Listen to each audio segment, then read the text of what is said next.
This holiday, everyone can afford to take some time and be thankful for something.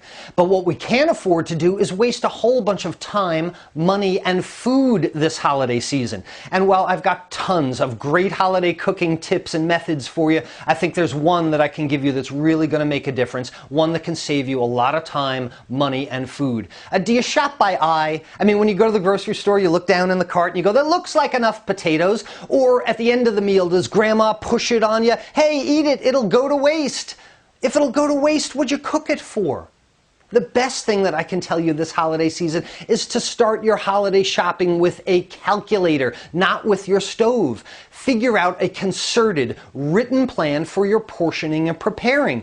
As the owner of a catering company, I've catered events for 1,000 people. The difference in overproduction is the difference in profit and loss. The same is true for your household, but it's also the difference in the time that you spend. Don't you want to be part of the meal and not be the caterer this year? You can save time and money by starting with standard portions. So let's consider that the average adult eats about 10 to 12 ounces of food, 280 grams or so. That's total what they can eat.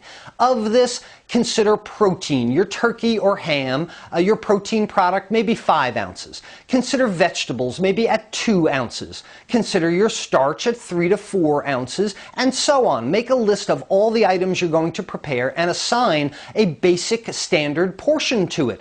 Also consider that the number of people you serve is the multiplying factor. So multiply the number of people times the portion to get the final finished product that you need. Now this is final finished product. Don't forget about trim loss and cooking loss. What I mean by this is if you have a potato, you peel the skin off the potato and throw it away. That doesn't go with final cooking. That is trim loss. But you're going to add butter and milk and so on to the potato as well. Final weight of finished product. Also, if you're going to make 2 kinds of potatoes, sweet potatoes, regular potatoes, mashed, baked, they're not going to eat 4 ounces of each of 3 kinds of potatoes. You can adjust your production downward to save time, money, and leftovers. When you get to your turkey, about 1 pound per person is average. You're going to get 20% cooking loss as the turkey shrinks. You'll get 40% trim loss. You don't eat the bones, and there are things that you throw away. This will give you about your 5 ounces per person that you want. You love leftover turkey? Make it 10 ounces. I don't care. You make it 30 ounces, whatever you would like, but start with a concerted plan. But do you like leftover string bean casserole?